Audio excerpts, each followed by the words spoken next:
History often remembers kings, generals, and armies, those who stood in sunlight, their names written on monuments and in chronicles. Yet in the shadows of cities and villages, another kind of power slowly rose. It did not wear crowns nor march with banners, yet its influence stretched across markets, ports, and even into the chambers of rulers.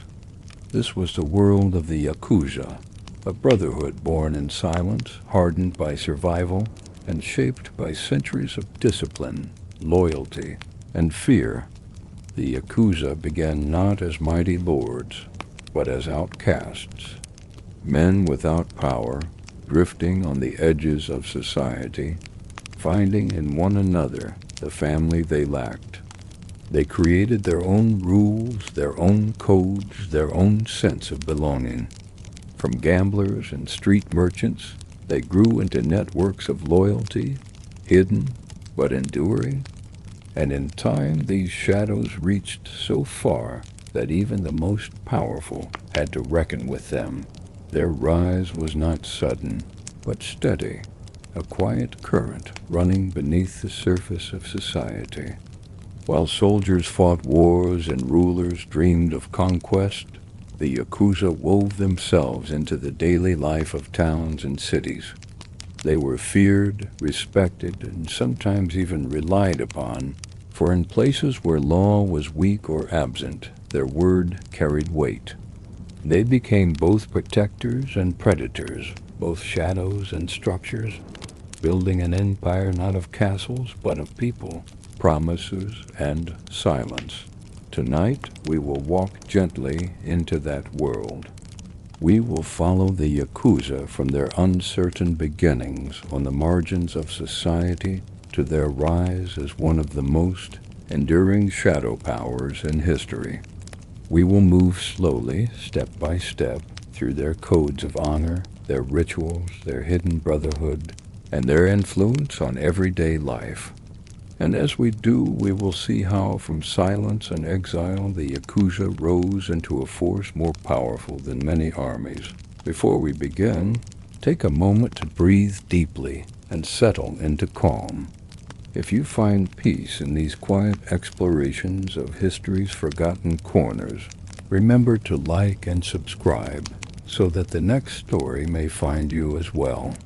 Now, let us step softly into the shadows and discover how the Yakuza rose from silence to power.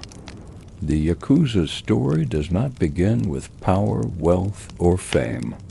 It begins in silence, in the forgotten corners of society, among the men who lived at the edge of order.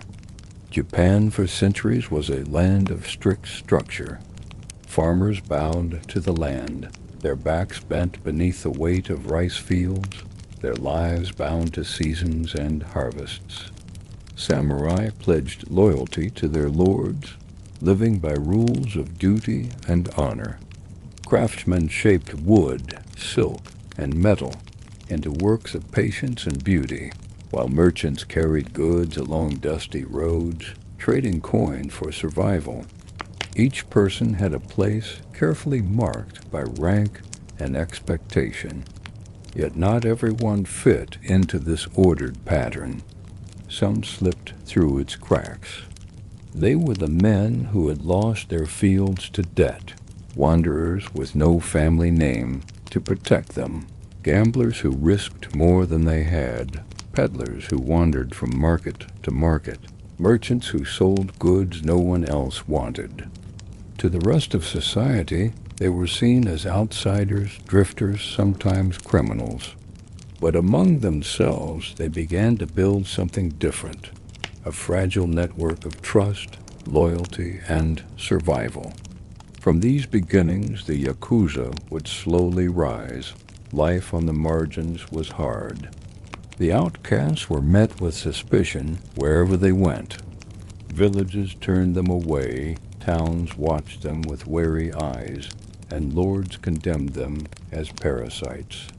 Yet they endured, not because they had strength in numbers, but because they learned to rely on one another.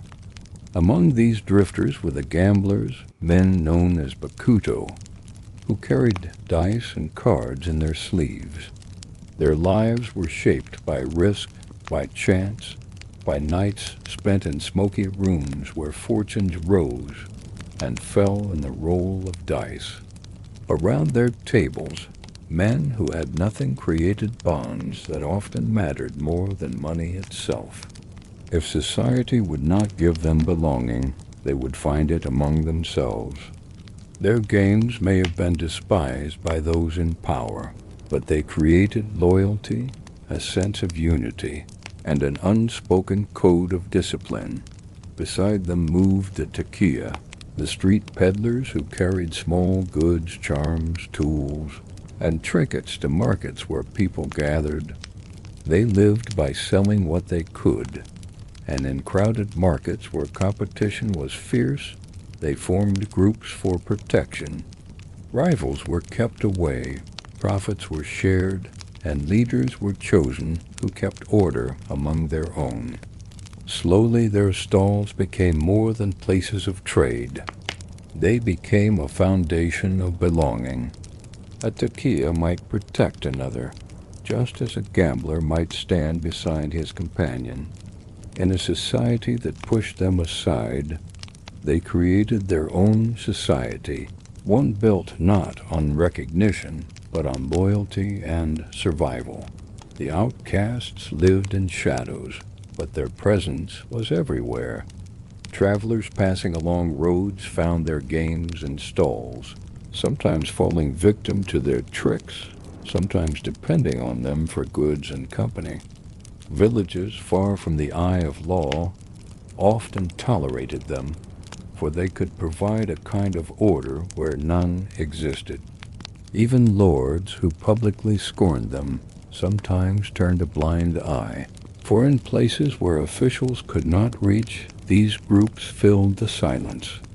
In this strange way, they were both rejected and needed, feared and relied upon, despised yet indispensable. In time, the groups of gamblers and peddlers began to resemble families. They spoke of leaders as if they were fathers, of fellow members as if they were brothers. They created rules, strict and often harsh, to govern loyalty. Betrayal was punished severely, but loyalty was rewarded with protection, belonging, and respect. For men who had nothing, this meant everything. A gambler cast out from his village found brothers at the dice table. A peddler wandering from market to market found a home in the group that defended him. Out of exclusion, they forged identity. Out of shadows, they built brotherhood. The Yakuza were not yet what they would one day become, but already the outlines of their world were visible. Discipline, loyalty, survival, and identity were their weapons, not yet daggers or tattoos. They were outcasts, but they learned to turn weakness into strength. Each roll of dice, each coin passed in the market, each night shared in secrecy shaped their future. They had no crowns, no banners, no castles, yet they were slowly weaving themselves into the very fabric of society's edges. And from these roots, fragile, unwanted, but enduring, the Yakuza began to grow into a shadow force that would one day rival armies, shape cities, and haunt history itself. If the roots of the Yakuza grew in the cracks of society, then the gamblers were the first soil in which those roots took hold. Long before the Yakuza became known as powerful brotherhoods with codes of honor and visible rituals, they lived in the fragile, uncertain world of dice. Gambling was more than a pastime. It was a way of life, a constant dance with risk and chance. It was despised by the authorities, condemned by the wealthy, and yet impossible to erase. For the poor and the outcast, it provided not only the thrill of winning, but the chance to belong to something when the rest of society gave them nothing. Picture a small roadside shelter on the edge of a village. The night is cool, the oil lamp burns low, and men gather around a wooden board. Dice tumble across its surface, the sharp sound echoing in the quiet. Coins glimmer in the dim light, pushed forward with trembling hands. Some men laugh, some curse, some sit silent, eyes fixed on the throw. Around them the air is heavy with smoke and tension. These gatherings were more than games. They were the foundation of loyalty, discipline, and identity. A man who sat at such a table knew he was part of something larger than himself. To outsiders, the gamblers, or bakudo, seemed reckless, even shameful. But within their circles, order was strict. Games could not exist without rules, and rules could not survive without discipline. The men who gathered around dice tables quickly learned codes of conduct. They had to respect one another, trust that the game would be fair, and above all remain loyal to the group. A gambler who cheated might win coins for a night, but he would lose everything in the morning. Cheating was punished harshly, betrayal even more so. In these rules, the gamblers discovered something that resembled law, not the law of the state, but their own law carried in silence and enforced by loyalty. The discipline of gambling shaped the spirit of the Yakuza. Patience became a weapon. A gambler learned to wait for the right moment, to hide his emotions, to smile when losing, and remain calm when winning. Self-control was as valuable as coin, for a man who showed weakness would be exploited. These lessons reached far beyond the dice table. They taught men how to survive in a hostile world, how to conceal their intentions, how to endure hardship without breaking. The dice table was both a game and a school, where silence and endurance mattered more than luck. But gambling was more than discipline. It was also community.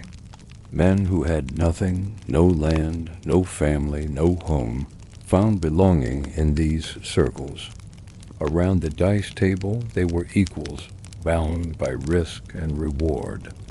The winner might walk away richer, but all were bound by the shared experience of chance. These games forged trust, the kind of trust that could survive hunger, danger, even death. When a man lost everything, others in the group might support him, for loyalty mattered more than fortune. Slowly, these bonds deepened until they resembled family.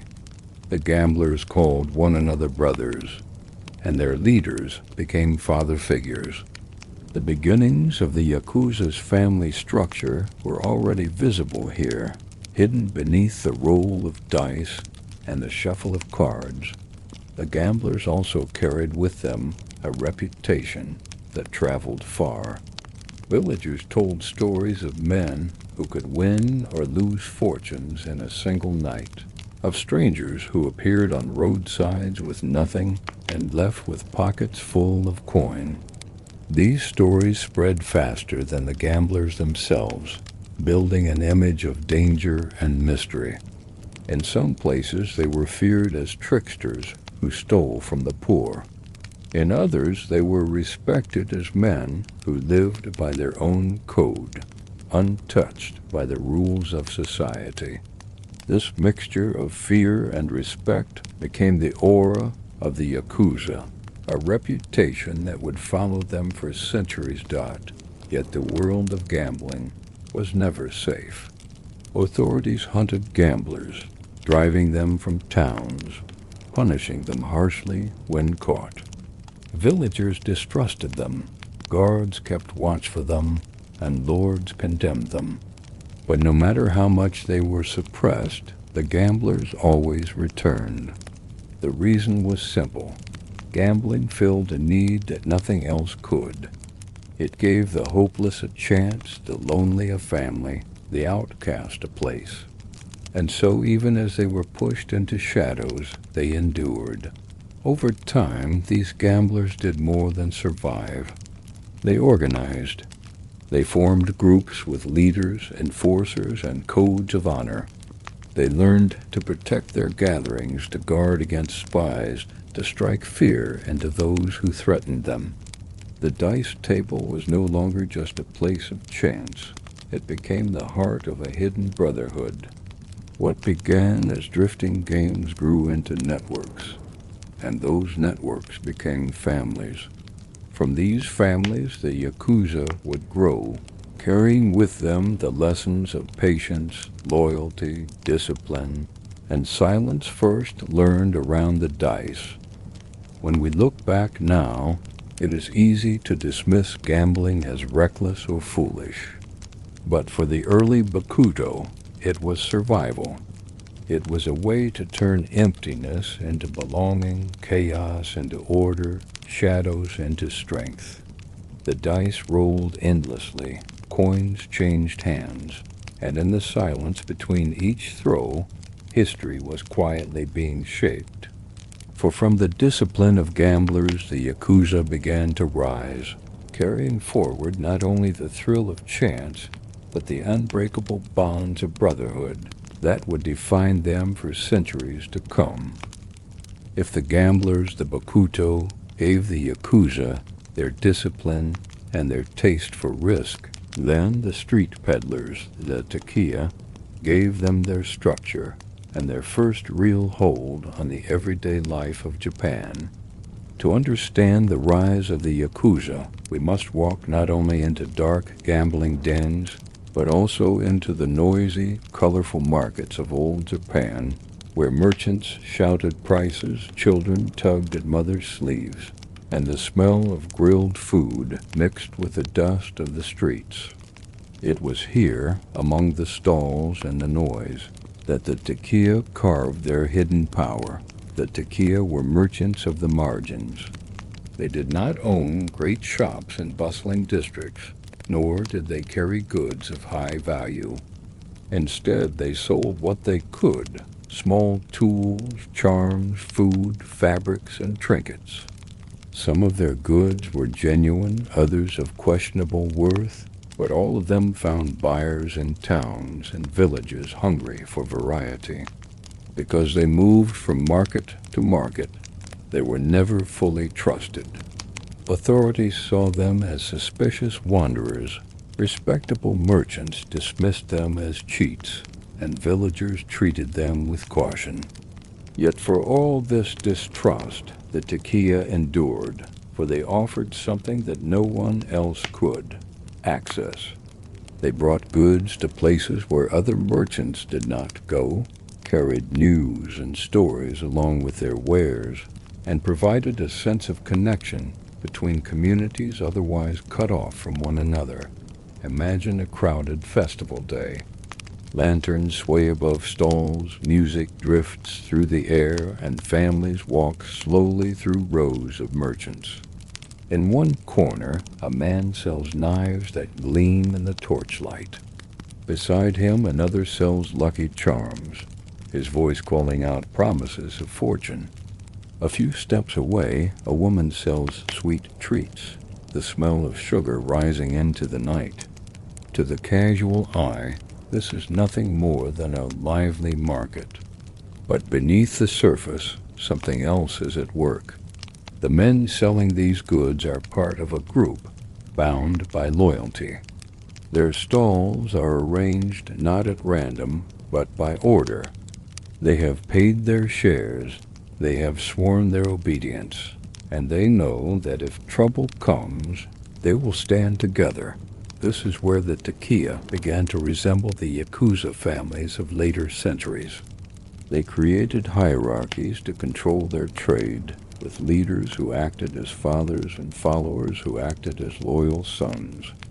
Leaders organized markets, decided who sold where, and collected fees from each stall. In return, they offered protection. If thieves tried to steal, if rivals tried to intrude, if guards demanded bribes, the Takiya stood as one. To the outside world, they were mere peddlers. To themselves, they were a family, bound not by blood, but by loyalty. From these arrangements grew discipline and structure. Betrayal was punished harshly. Loyalty was rewarded with trust, food, and protection. Over time, the Takia created codes of conduct that echoed the later rules of the Yakuza: obedience to leaders, defense of the group, and an unbreakable bond of brotherhood. They were not simply selling goods. They were building networks of loyalty and silence, the foundations of organized power hidden beneath the noise of markets. Authorities saw them as nuisances, but they also found them useful. In towns where officials were few, the Takia kept order in markets, preventing chaos among vendors. In regions where law was weak, they acted as a kind of informal police, settling disputes and punishing theft. Some lords even tolerated them, quietly accepting their presence in exchange for stability.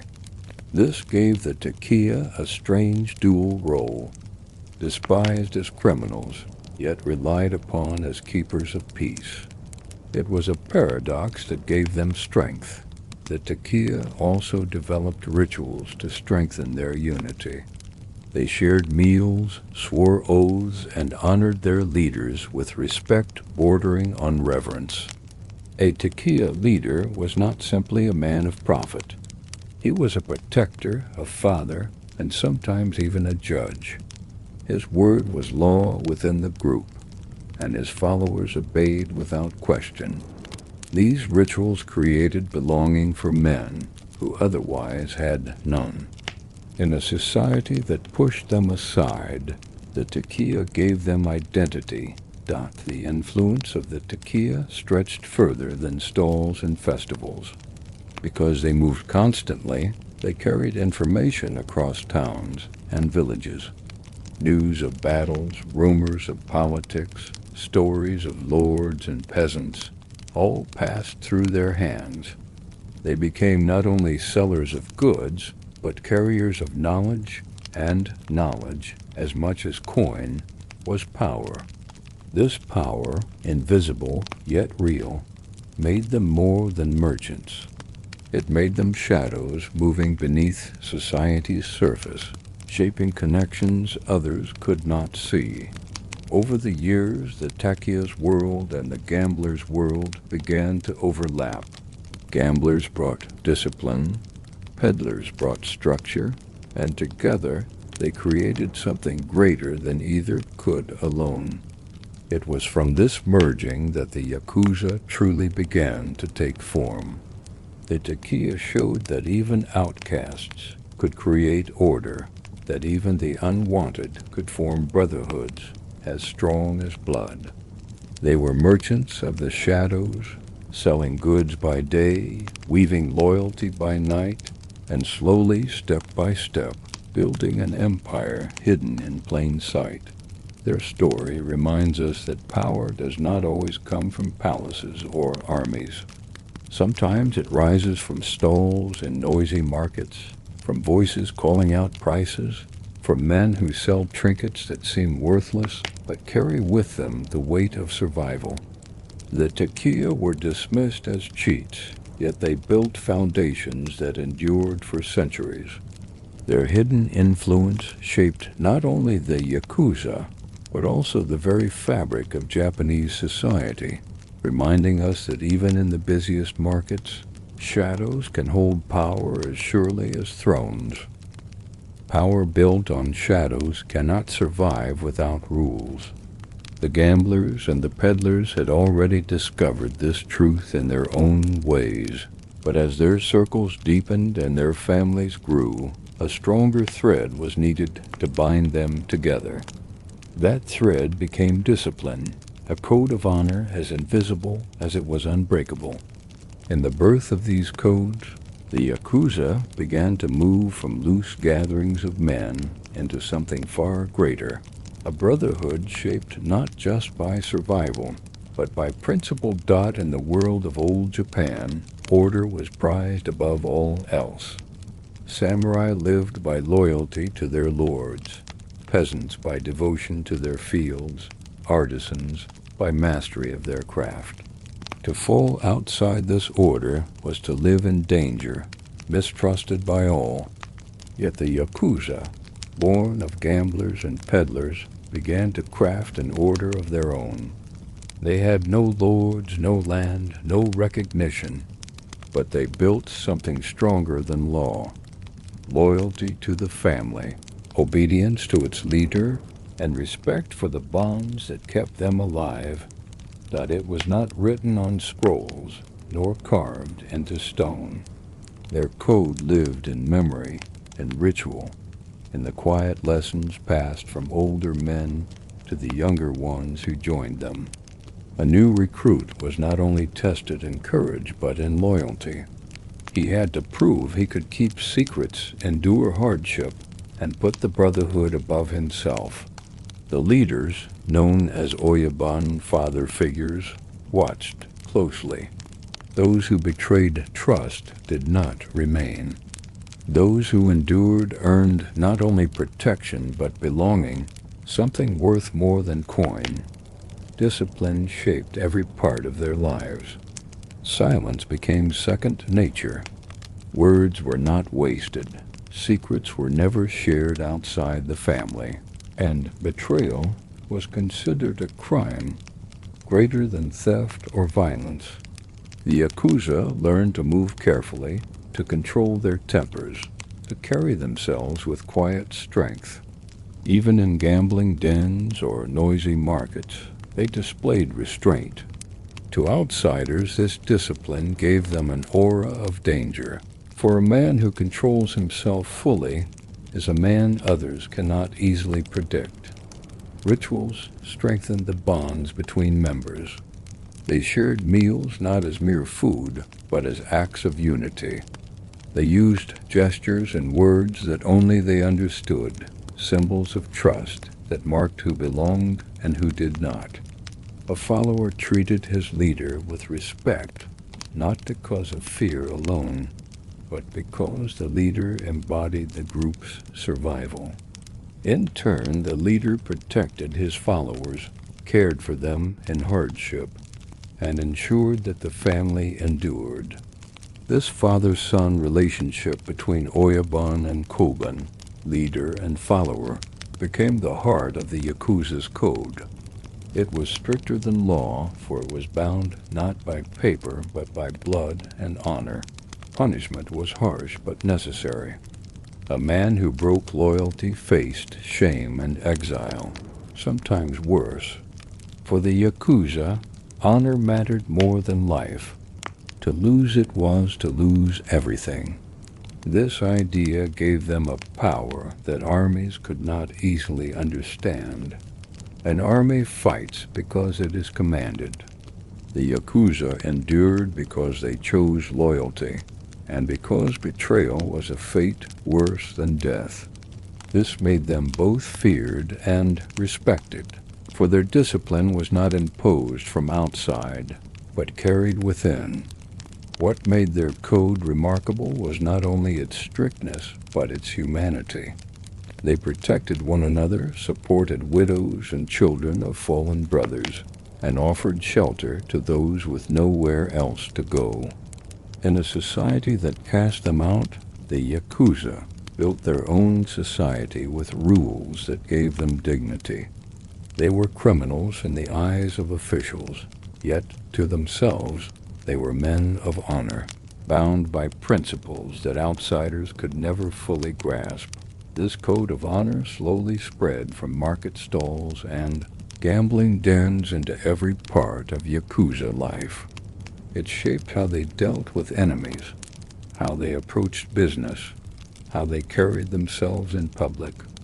It made them predictable to one another, but mysterious to the world outside. Officials saw only the surface, men with tattoos, gamblers, peddlers, fighters. But beneath that surface was a discipline stronger than stone.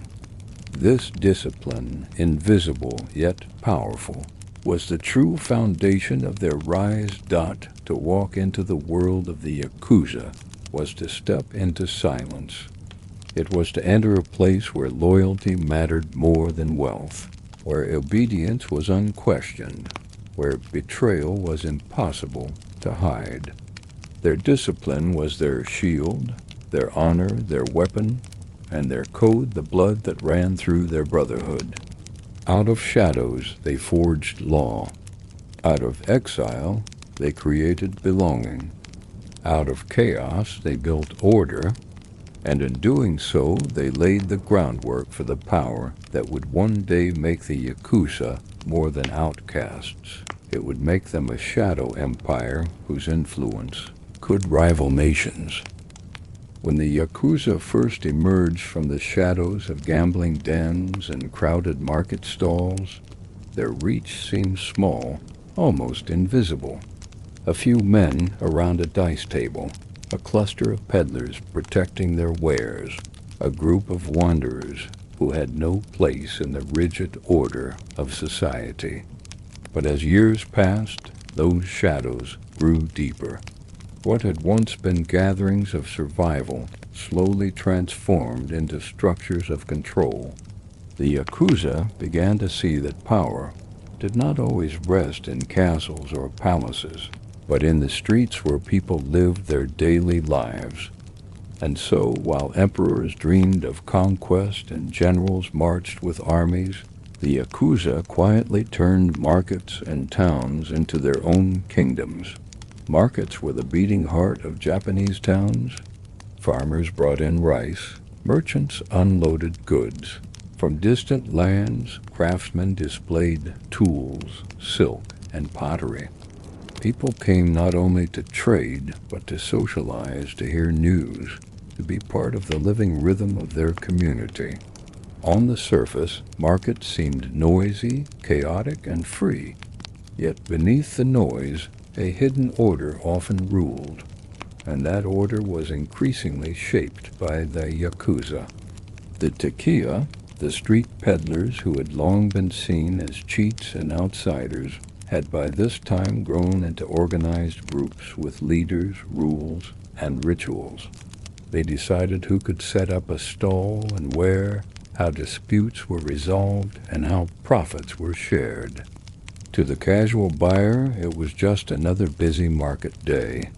To the men behind the stalls, it was a carefully managed world, a kingdom where the Yakuza held silent authority. Control began with protection. Markets were vulnerable places where thieves prowled, tempers flared, and disputes could erupt over prices or space.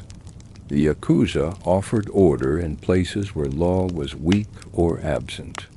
A peddler who paid his share could trade in peace, knowing that if someone tried to rob him, the Yakuza would intervene.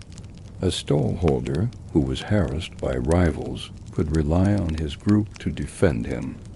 This protection was not free, of course. It came at the cost of loyalty and payment to the Oyaban, the leader. But in a world where uncertainty was constant, many traders found it worth the price. Over time, this arrangement became so ingrained that markets could not function without Yakuza oversight. Their presence was no longer unusual. It was expected. Beyond protection, the Yakuza used markets as centers of influence. The daily flow of people through stalls brought with it money, goods, and information. Every coin exchanged was noted, every rumor overheard, carried quietly into the network. The Yakuza became not only guardians of markets, but also collectors of knowledge. They knew which merchants prospered, which families struggled, which officials were corrupt, which villages were restless. This invisible web of information gave them power far greater than the stalls themselves. Armies might control borders, but the Yakuza controlled whispers, and whispers could be more valuable than walls. Their control extended into towns themselves. Streets that seemed ordinary to outsiders often lay under Yakuza influence. Inns, tea houses, and entertainment districts became part of their domain.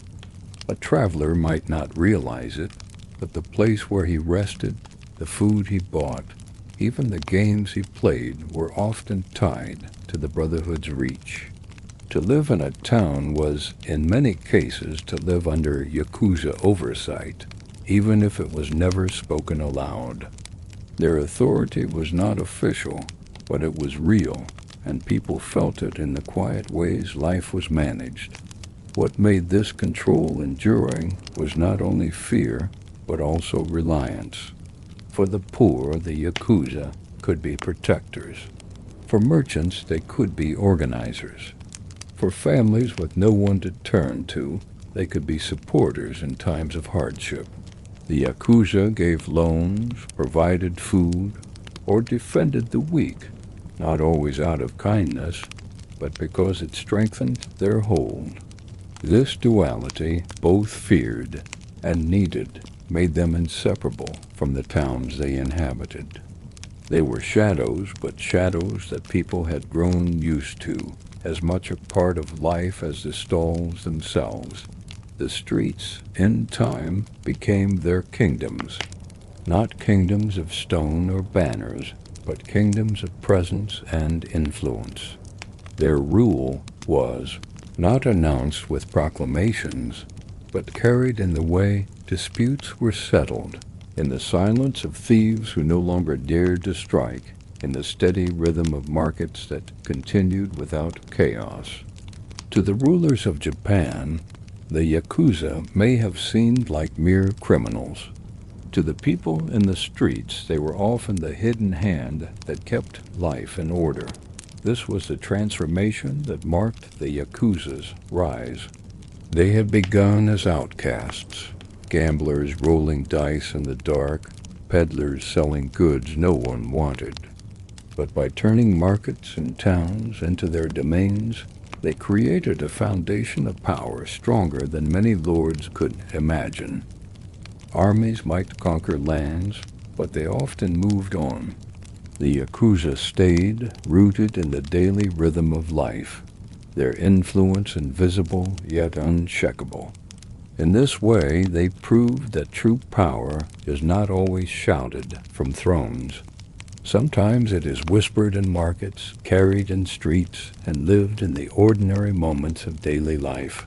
And so, step by step, the Yakuza turned the places society overlooked into the heart of their authority. What others dismissed as mere stalls and streets, they saw as the soil in which their empire could grow. And from that soil, watered by loyalty, fear, and necessity, the shadow of the Yakuza spread wider, preparing them for an influence that would one day stretch across the whole of Japan. At the heart of the Yakuza world lay not gambling dens, nor markets filled with peddlers, nor the quiet streets that hummed with hidden control. At the center of everything was a relationship as old as family itself, yet reshaped into something far stricter, far deeper, and far more enduring. This was the bond of Oyabun and Kobun, father and child, a bond that gave the Yakuza their discipline, their order, and their unbreakable unity. Without this bond, the Yakuza would have remained nothing more than scattered drifters and petty criminals. With it, they became a brotherhood that could endure centuries. The Oyabun, the leader, was more than a commander. He was a father in the truest sense of the word, though not by blood. His authority rested not only on strength, but on the respect and loyalty of those who followed him. The Kobun, the followers, were more than soldiers or subordinates. They were children in spirit, bound to their Oyabun with devotion deeper than any oath to a lord or law. In this way, the Yakuza family mirrored the patterns of Japanese society, yet twisted them into something unique. where samurai served their lords for duty, and peasants obeyed their elders for tradition. The Yakuza lived by a bond chosen and enforced in shadows. To become a koban was not as simple as joining a group.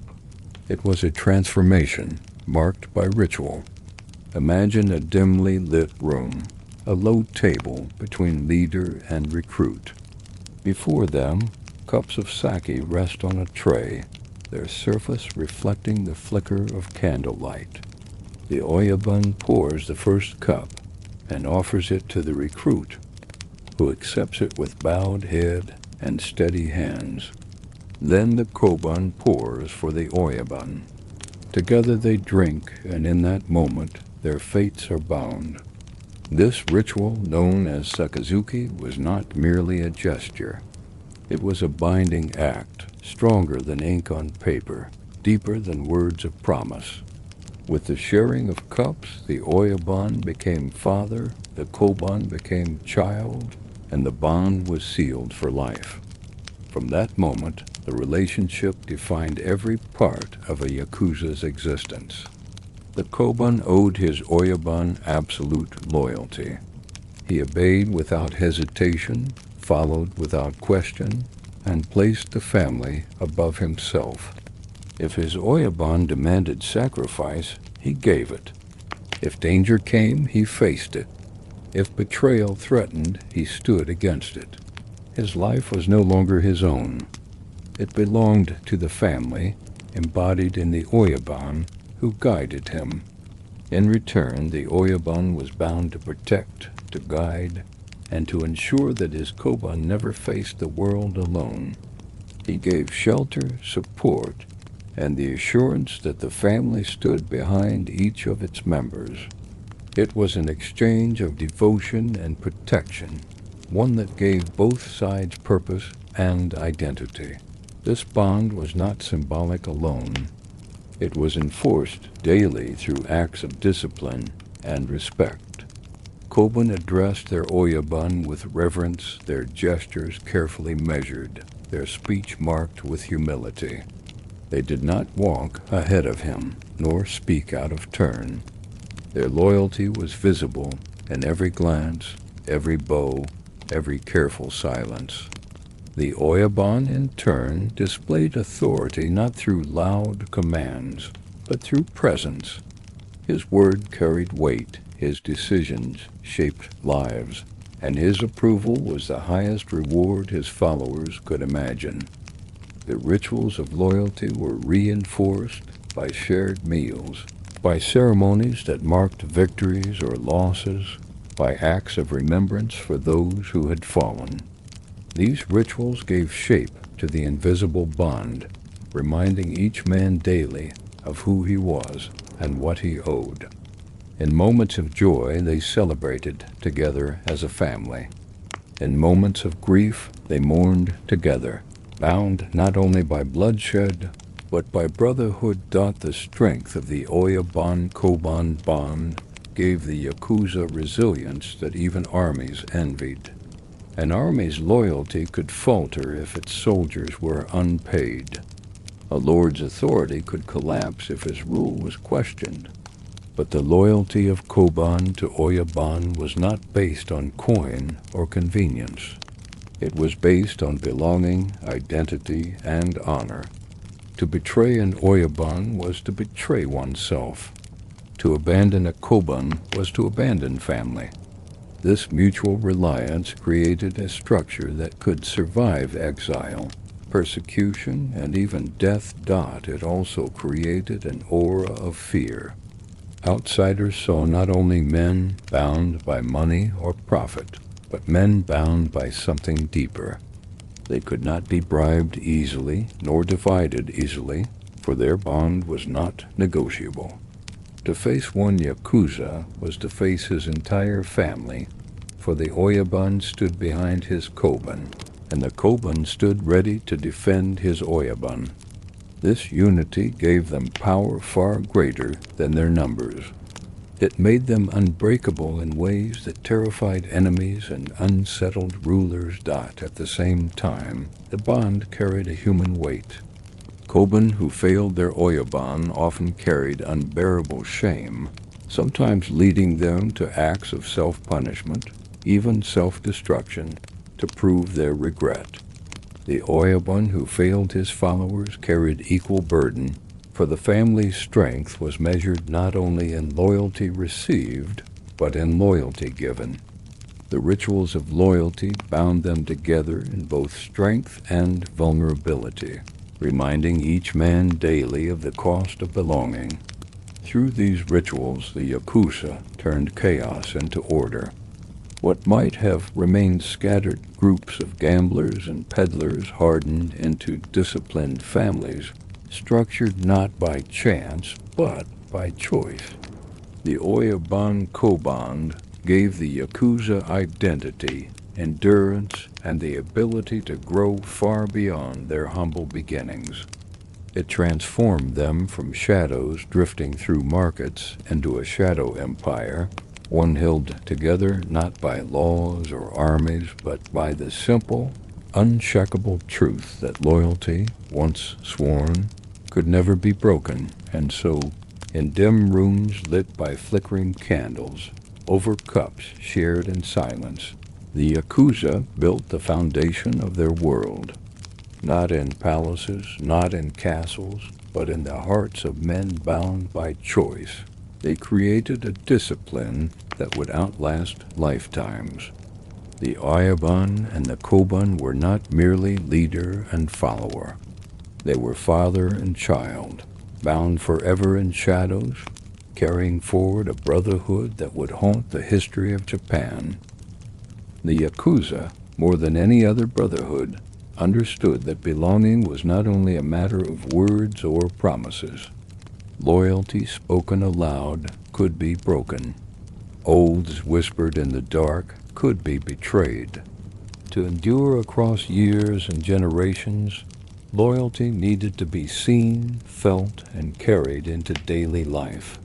It needed to live not only in silence, but in marks that could not be erased. And so the Yakuza shaped their identity not just through rituals of loyalty, but also through visible signs, tattoos that spoke without words, gestures that carried meaning to those who knew, and rituals that turned ordinary acts into moments of binding unity. In these marks of belonging, they built a culture of identity so strong that even the greatest of armies could not imitate it. Tattoos, or irizumi, became one of the most powerful symbols of Yakuza identity. At first, they were simple, a mark, a design, a way to show one's place within the brotherhood. But over time, they grew into works of art, covering entire backs, arms, and chests with images that spoke of loyalty, strength, endurance, and survival. Imagine a man removing his shirt in a quiet room, the candlelight revealing skin transformed into a canvas of ink. Dragons curled across shoulders, waves of the sea stretched across backs, tigers crouched in eternal readiness, cherry blossoms scattered across arms as reminders of the fleeting nature of life. Each tattoo was more than decoration. It was a declaration. This man belonged, and he carried his family upon his skin. These tattoos were not shown lightly. In public, they were often hidden beneath clothing. To reveal them was to reveal identity, to show not only pride, but also risk, for the marks set a man apart forever. To wear them was to accept exclusion, for society often treated tattooed men with suspicion or fear. But within the brotherhood, these tattoos were badges of honor, proof of loyalty, so deep it could not be erased. The pain of receiving them, hours, even days of needles pressing ink into skin, was itself a ritual. Enduring it proved patience, endurance, and devotion. The designs were chosen not for vanity, but for meaning, each stroke a reminder of the brotherhood that stood behind the man. Alongside tattoos, rituals reinforced identity.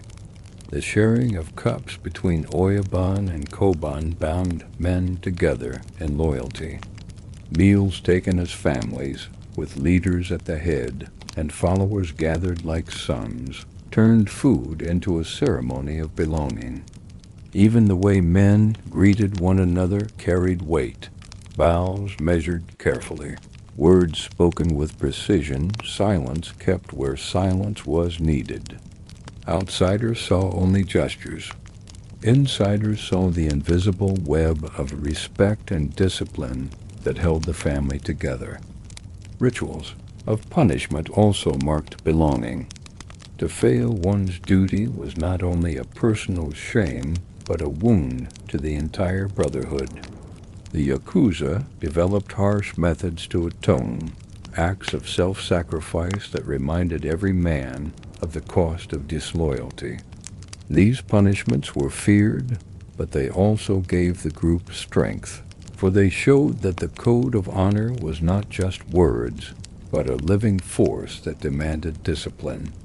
In this way, loyalty was sharpened by fear and strengthened by visible acts of responsibility. Belonging was also expressed in the way Yakuza carried themselves. They walked with quiet confidence, their presence enough to command respect. Their hair, their clothing, their manner of speaking, all became subtle signals of identity. To the untrained eye, they might seem ordinary. To those who knew, every detail spoke of who they were. This layering of visible and invisible identity gave them an aura that set them apart, even without words. The marks of belonging were not only for individuals, but for the family as a whole.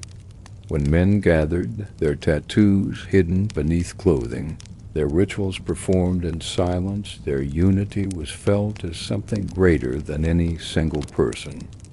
Outsiders might dismiss them as criminals, yet within their world, they saw themselves as men bound by honor, loyalty, and identity stronger than blood. These marks turned them into more than gamblers and peddlers. They turned them into a brotherhood that could not be dissolved, no matter how much society rejected them. Over time, the tattoos, the rituals, the gestures, and the punishments became so deeply woven into their existence that a man could not leave them behind. Once he belonged for life. His skin carried the ink, his mind carried the rituals, his actions carried the discipline. This permanence gave the Yakuza their strength. While rulers changed, armies marched and dissolved, and governments rose and fell, the Yakuza endured, bound not by wealth or territory, but by marks that no one could take away. In these symbols of belonging, the Yakuza found their immortality. They did not build castles or raise monuments. They built their legacy into skin, into rituals, into the invisible bonds of loyalty that tied father to son, leader to follower, brother to brother. And long after their names faded from records, these marks still whispered of the world they had created, a world where belonging was not asked for but proven, not spoken but carried, not temporary but eternal. To understand the true rise of the Yakuza, one must not only look at their rituals, tattoos, or loyalty. Those are the skeleton of their world. But the flesh, the life that made them endure, was found in the streets of ordinary towns. For it was in the narrow alleys, the bustling markets, the tea houses, the inns, the gambling dens, and the festivals where the Yakuza became not just shadows, but a constant presence in everyday life. Their power did not come from thrones or battlefields. It came from the small rhythms of daily existence, where their influence was felt even by those who never spoke their name. Walk into a Japanese town of centuries past. The main street is crowded with vendors selling rice, fish and fabric. Children run between stalls, their laughter mixing with the calls of merchants. A farmer arrives with a cart of goods. A craftsman haggles with a customer, and travelers rest in roadside inns. Beneath this lively scene, the Yakuza move quietly. They are not lords in armor or officials in robes. They are the men who lean in corners, watching. They are the stallholders who pay unseen fees to keep their places. They are the gamblers in the back room, the men whose quiet nods settle disputes before they become chaos. To the townsfolk, the Yakuza are both feared and relied upon. A presence as constant as the seasons dot. Their involvement began with protection, and it never left them. Merchants needed safety from thieves. Travelers needed peace in inns, and markets needed order. The Yakuza filled these gaps, offering security in places where official law was absent or ineffective. A merchant who paid his share could sell in peace, his goods safe from theft. An inn that welcomed Yakuza clients would find itself protected from harassment. A festival watched over by their men ran smoothly, free of violence or disruption, but protection was never free. It came at a cost, paid in coin, in obedience, or in silence. This quiet exchange gave the Yakuza a steady stream of influence. But their power went beyond simple protection. They became arbiters of disputes. When merchants argued over stalls, when gamblers accused one another of cheating, when tempers flared in inns, the Yakuza often stepped in to settle matters. Their word carried authority, not because it was law, but because it was final. People learned quickly that to argue against their decision was to invite trouble. In this way, the Yakuza's authority became woven into the daily fabric of towns. They were unofficial rulers of the streets, their decisions shaping lives as surely as any decree from a lord. The Yakuza also became central to the flow of information. Streets are rivers of whispers, and the Yakuza stood at every bend. They knew who had arrived in town, what goods had been sold, which travelers carried wealth, which families had debts. They moved through inns, tea-houses, and markets like silent collectors, gathering knowledge with every step. This knowledge gave them a power armies could never match. Armies knew where enemies were. The Yakuza knew what neighbors whispered behind closed doors. With this, they could influence not only trade, but also politics, quietly shifting alliances in ways few ever saw. Everyday life was also shaped by their presence and entertainment. Gambling houses, theaters, and tea houses often fell under their influence. A traveler stopping to enjoy a performance might never know that the actors paid fees to perform, that the tea house was protected by Yakuza, that the dice game in the back was part of a larger network. Yet all of it was. Their reach extended into pleasure and leisure, into the very moments where people sought escape from their hardships. In this way, the Yakuza not only controlled survival, but also joy. They were the unseen hands guiding both work and play. Fear and respect existed side by side. For the townsfolk, the Yakuza were dangerous, yes, but also familiar. They were the men who might demand payment, but also the men who ensured the market was calm. They were the figures who might punish betrayal, but also the ones who gave loans when no one else would. Families in hardship sometimes turned to them for help, knowing the debt would carry a heavy price, but also knowing the Yakuza would not turn them away. This duality, both feared and needed, made them part of daily life in a way that no official could replace. Festivals showed their influence most clearly. These were moments of joy when lanterns lit the streets, music filled the air, and people gathered to celebrate. But festivals were also moments of risk when crowds could spiral into chaos. The Yakuza often acted as guardians, ensuring order, protecting merchants, and watching for trouble. They were not celebrated openly, yet their presence was known, and their absence would have been felt. In this way, they turned even moments of joy into opportunities to strengthen their role in the lives of ordinary people. Over time, the Yakuza became so deeply woven into daily life that their presence seemed natural. The innkeeper who greeted travelers, the merchant who sold goods, the farmer who brought rice to town, all lived beneath their influence, even if they never saw it directly. Streets that seemed ordinary were, in truth, kingdoms ruled by shadows. The Yakuza did not wear crowns, but their authority was clear in the quiet nods, the unspoken agreements, the way disputes were settled without official intervention. This is why the Yakuza endured when armies passed and rulers changed. Armies could conquer towns, but they could not hold the daily lives of people together. Officials could make laws, but they could not be present in every market, every inn, every alley. The Yakuza were present. They lived in the shadows of streets, in the corners of markets, in the laughter of festivals, and the whispers of inns.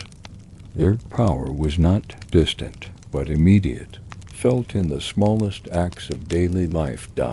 In the end, it was not their tattoos, nor their rituals, nor even their violence that gave the Yakuza their deepest strength.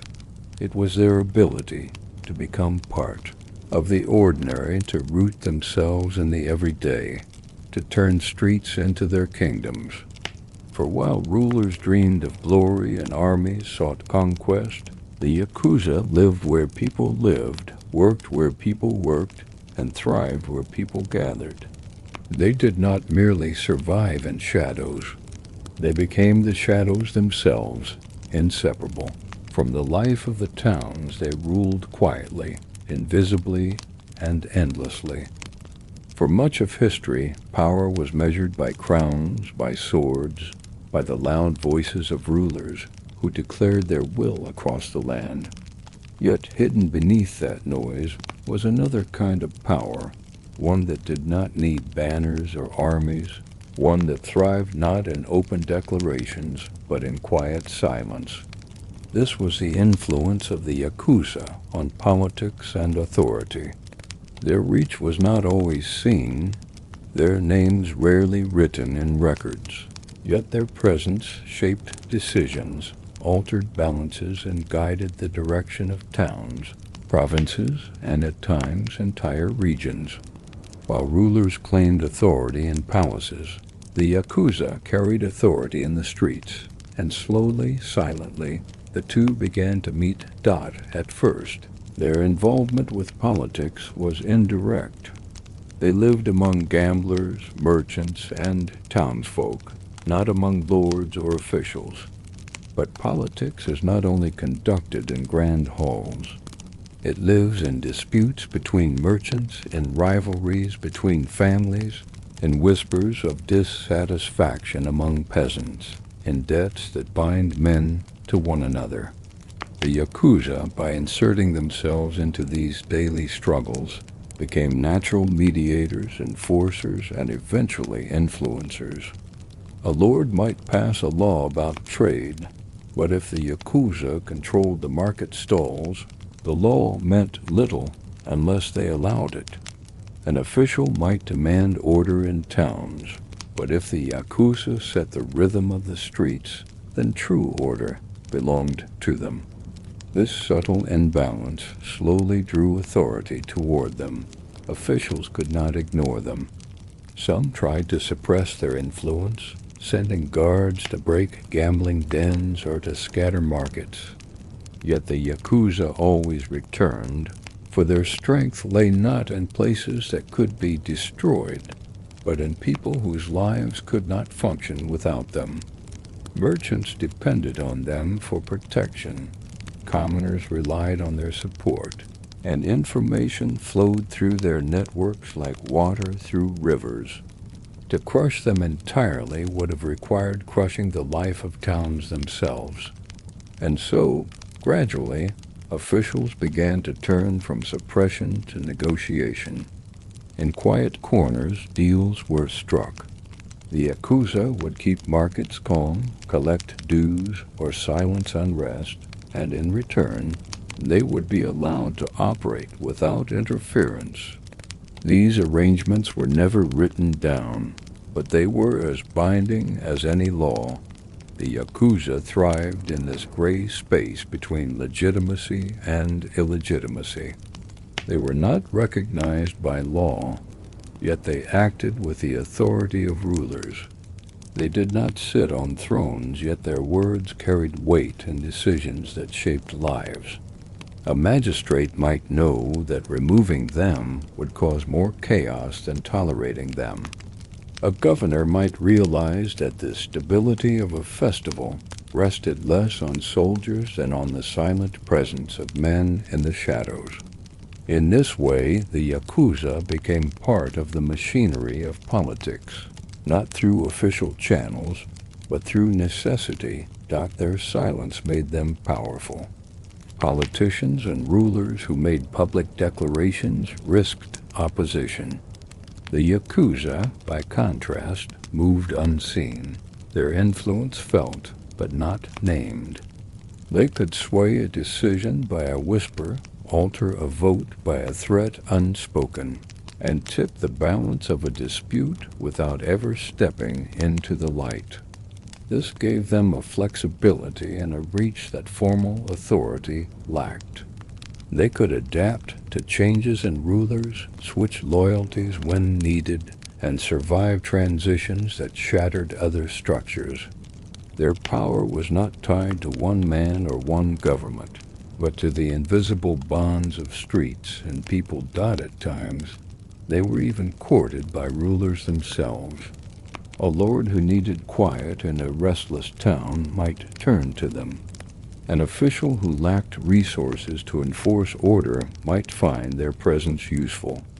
In these moments, the Yakuza gained not only tolerance, but favor, their authority strengthened by silent acknowledgement. Their value lay in their ability to control what official law could not: the daily rhythms of life, the hearts of people, the hidden corners where unrest could grow. They became the bridge between authority and shadow, shaping outcomes without appearing in the records that history so often trusts. This influence extended to finances as well. The Yakuza often acted as lenders, providing money when no official channels would. Merchants, townsfolk, even officials themselves found themselves indebted to them, bound not only by coin, but by obligation.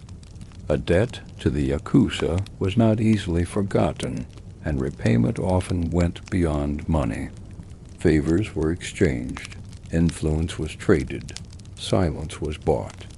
Through this, the Yakuza tightened their grip on authority, one loan at a time. The most remarkable aspect of their political influence was its endurance. Armies could defeat armies, rulers could fall to rivals, governments could change, yet the Yakuza remained.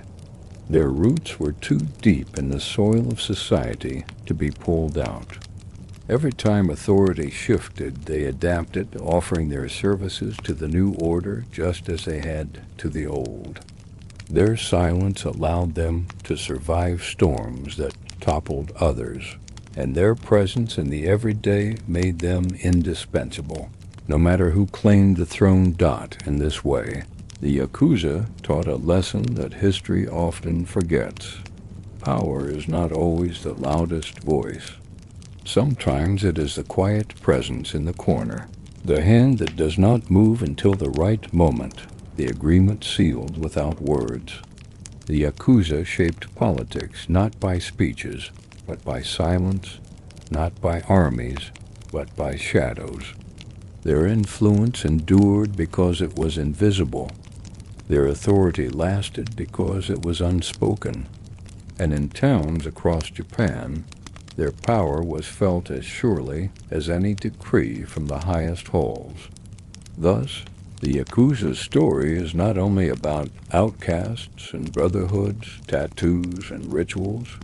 It is also about the way silence itself can rule, the way shadows can bend politics, the way authority can be shaped by those who never wore crowns.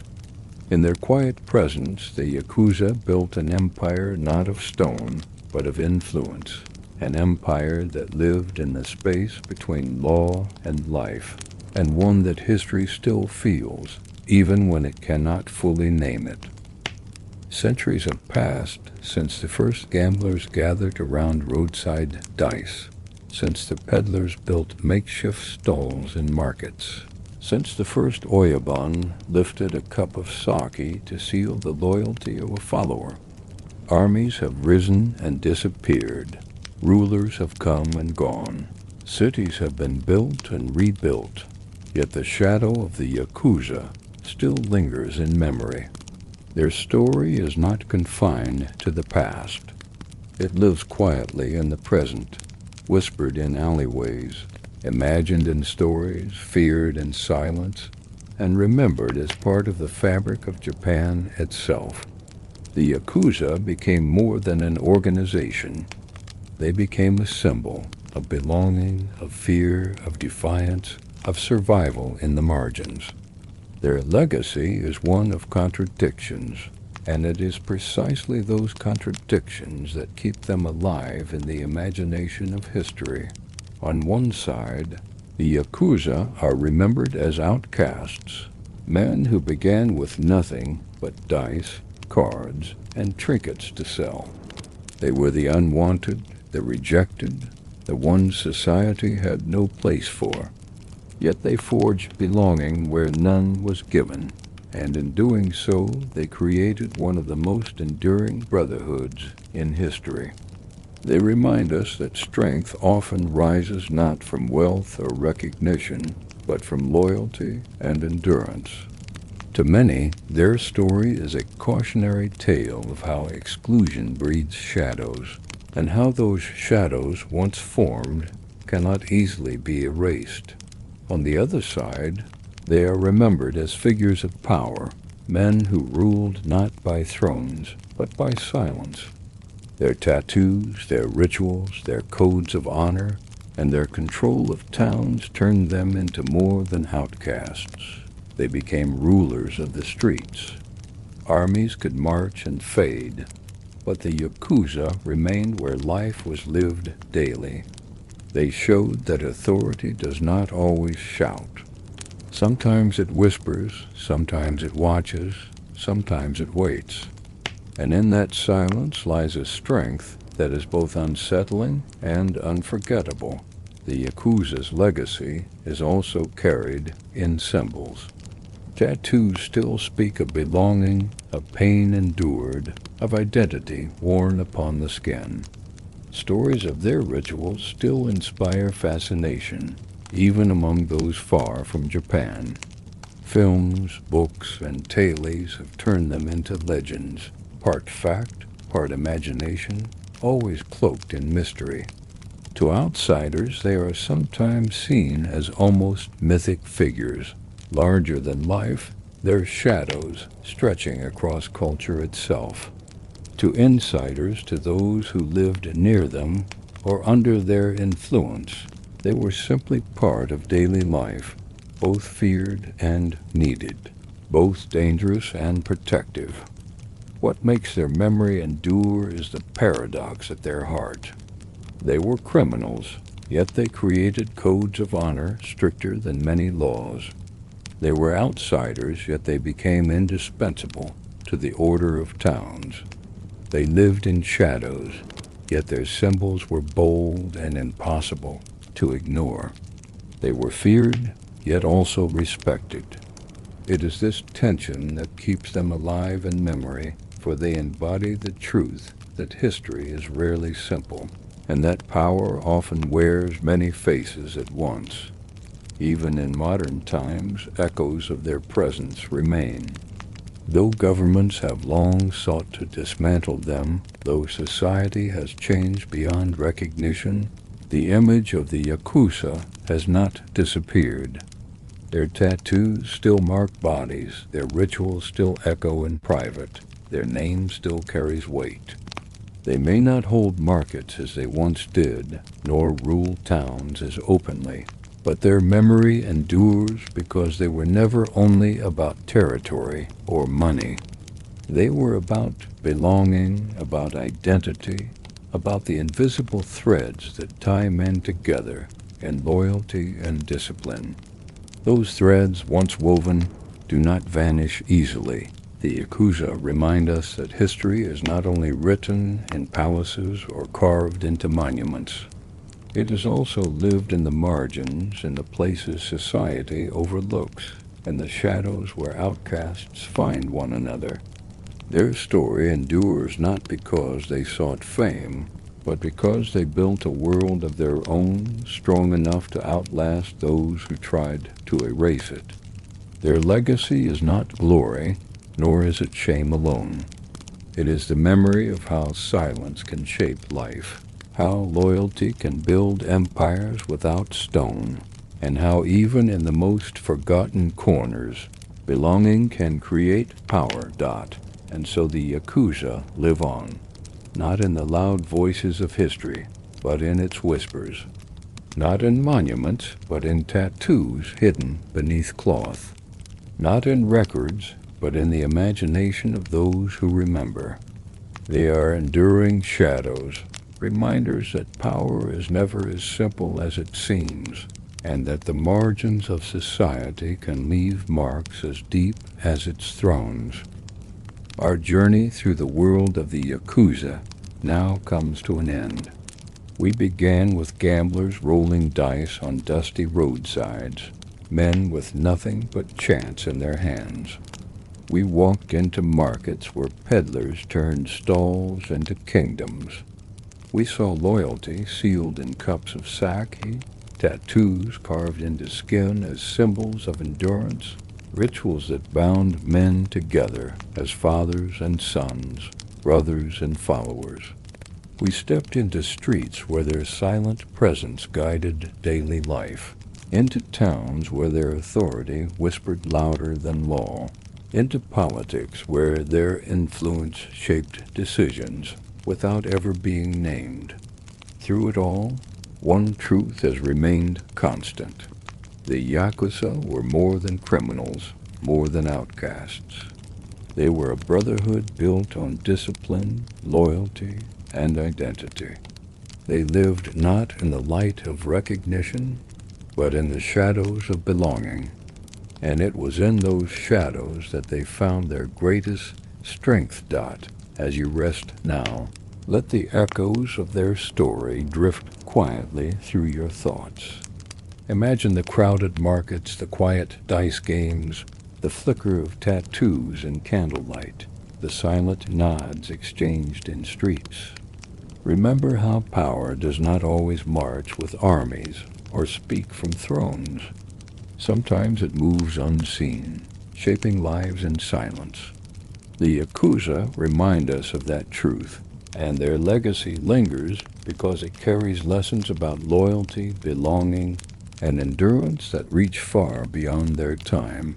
If you found calm in this journey into shadows, remember to like and subscribe so that the next story of history may find you as well. For now, let the noise of the day fade. Let the whispers of the past settle into silence. Close your eyes and let the enduring shadows of history carry you toward rest. The Yakuza story will remain, waiting quietly in memory, a presence in the dark, a reminder that even in silence, history endures.